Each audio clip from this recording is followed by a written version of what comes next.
le chicon, la grisaille, le brouillard et la Jeanlin. J'y suis né, j'y errai, j'en ai fait tous les recoins. Des plages de Dunkerque jusqu'au bistrot de Tourcoing. L'enfer du Nord, ces routes, ces trottoirs de pavés. Sur mon mountain bike, j'ai roulé, à grands bas des grands bergers, ruminé, rêvassé. Les semelles de mes Nike, je les ai usées. Quand la pluie froide vient te glacer le front, te geler les larmes et te tremper le caleçon. C'est le stress, l'angoisse, au rythme des saisons. 65 jours de soleil et 300 jours de dépression. À part ça, tout va bien. Chez moi, dans le Nord, c'était juste 16 mesures pour te planter le décor. Je suis un îlot, un vrai de vrai, mon salaud. Un ch'ti, un chabert, un bourrin, un frollo. Et alors? Je m'appelle Catherine, j'ai 31 ans. J'ai éveillé ma conscience politique il y a 4 ans. Avant, je ne connaissais pas grand-chose, je dormais en cours d'histoire géo comme beaucoup de monde. Et puis je me posais quand même des questions sur la façon dont fonctionnait le monde, je trouvais qu'il y a des choses pas trop logiques. Et c'est à force de rencontrer des gens que j'ai commencé à avoir un doute sur la manière dont se passaient les choses. Et j'ai commencé à comprendre qu'on mentait beaucoup dans différents domaines. Et donc c'est là que je me suis réveillée et puis que j'ai fait de ce combat un peu ma priorité dans la vie. Je suis un îlot, un vrai de vrai, mon salaud. Un ch'ti, un chabert, un bourrin, un frollo. Et alors? On a un collectif qu'on a nommé les 99% sur Facebook, mais c'est juste pour trouver un nom. En fait, on a un collectif de Lillois, on est une trentaine de gens mobilisés. Et puis on n'appartient pas à un collectif, à un parti politique précis, parce qu'on s'est rendu compte que déjà faire partie d'un parti, c'est un peu se mettre à l'écart des autres. Et on avait cette volonté de vouloir fédérer, parce qu'on se rend compte qu'il y a beaucoup de gens, en considérant l'aspect local. Sur l'île, on se rend compte qu'il y a beaucoup de gens qui ont une envie d'agir, qu'ils attendent un peu qu'on se rassemble. Donc on veut rassembler tout le monde. Par exemple, quand il y a des penseurs comme Salim Laibi ou autres qui viennent faire des conférences à Lille, ça rassemble facilement 500 personnes. Donc on sait qu'il y a des gens qui sont conscients des choses et qui veulent agir, et nous on veut rassembler les gens. Et donc j'ai pas de carte dans un parti ou un autre, parce que sinon ce serait assez limitatif. Je voudrais avoir des cartes partout, dans tous les groupes qui m'intéressent, et puis montrer aux gens qu'on a le même ennemi, donc il faut qu'on se rassemble et qu'on aille au-delà des divisions en fait. Je suis un îlot, un vrai de vrai, mon salaud. Un ch'ti, un chabert, un bourrin, un frollo. Et alors? Donc à force d'aller dans différentes conférences, de côtoyer des personnes faisant partie de différents collectifs, on a voulu rassembler tout le monde. Faut savoir que c'est passé avant tout par internet, beaucoup de Facebook, donc beaucoup de ce que j'appelle le cyberactivisme.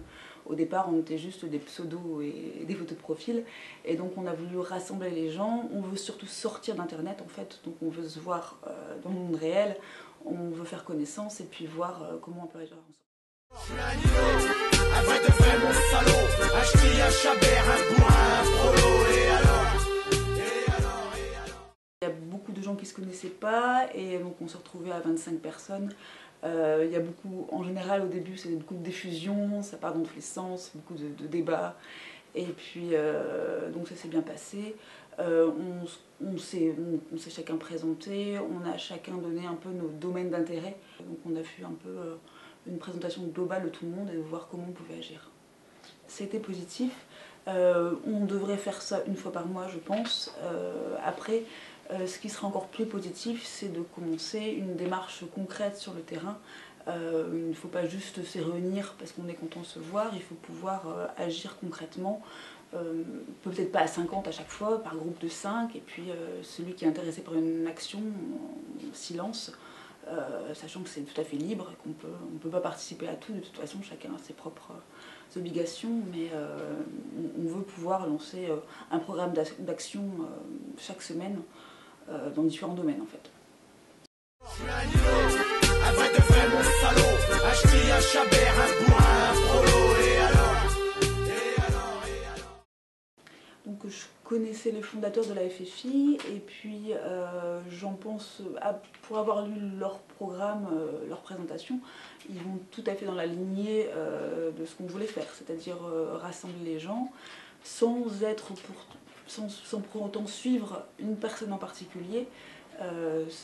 Ce qui en général me dérange, c'est de suivre un penseur en particulier, et puis on voit une tonne de gens qui le suivent comme un peu le gourou d'une secte, alors que là c'est vraiment pas du tout ça, c'est un rassemblement de plusieurs personnes qui se mettent d'accord ensemble. De manière générale, il y a beaucoup de gens qui pensent que c'est inutile, qu'on a face à nous une machine trop gigantesque et donc il n'y a rien à faire. Moi je pense le contraire, je pense qu'on est beaucoup à vouloir agir et au plus on agira, au plus ce sera une espèce de mécanisme qui se mettra en route et puis les gens, la conscience collective je pense changera. J'aime bien l'idée de masse critique, je me dis que si on est 10% à avoir conscience de certaines choses, après le message passe, les voisins, tout le monde en parle et puis ça devient juste la vérité, quoi. Donc je pense qu'on peut changer les consciences et c'est à ça que qu'on travaille. Une équipe de foot supportée par les skins, des élus avec des promesses à 2 centimes, une police nationale qui nous prennent pour des cobayes, police municipale qui se prennent pour des cow-boys, contrôle abusif, expulsion des sans-papiers, HLM insalubre où règne la précarité, l'île, le fief, le pays des socialos, la gauche caviar, discriminante et des magots dans nos murs comme l'amiante, invisible et dangereuse, franc-maçonne vicieuse, paternaliste et mafieuse, ça se la raconte intègre, authentique et populaire, et à chaque mandat, ils nous la font à l'envers. Je sais pas si les Lillois ont de la merde dans les yeux, vu le ramassis de merde qui nous foutent dans les urnes. Il serait temps de mettre un coup de pompe dans cette fourmilière, du poison, quelques pièges, quelques souricières. Je suis un Lilo, un vrai de vrai mon salaud, un ch'ti, un chabert, un bourrin, un frollo. Et alors, un vrai de vrai de schnorr. Je suis un Lilo, un vrai de vrai mon salaud, un ch'ti, un chabert, un bourrin, un frollo. Et alors, un vrai de vrai